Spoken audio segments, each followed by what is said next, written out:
Para peternak di Kabupaten Karangasem masih mengalami kelangkaan jagung untuk pakan ternak. Mengatasi hal tersebut, pemerintah pusat menggelontorkan sekitar 30 ton bantuan jagung bersubsidi ke Bumi Lahar.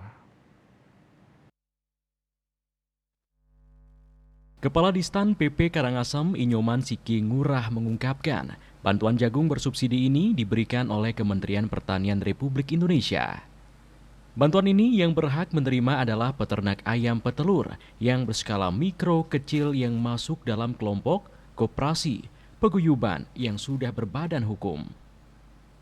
Penyaluran bantuan ini lewat Perkumpulan Perhimpunan Insan Perunggasan Rakyat Indonesia, PINSAR. Selanjutnya, anggota PINSAR yang harus mengusulkan terlebih dahulu lewat pengurus, dan setelah itu diusulkan dan direkomendasikan oleh Distan. Proses penyaluran bantuan jagung ini rencananya selama 3 bulan dari bulan Januari sampai Maret 2024. Siki Ngurah mengatakan kebutuhan paket ayam petelur yang produktif sekitar 120 gram per ekor per hari. Sekitar 50% kebutuhan pakaian tersebut adalah jagung.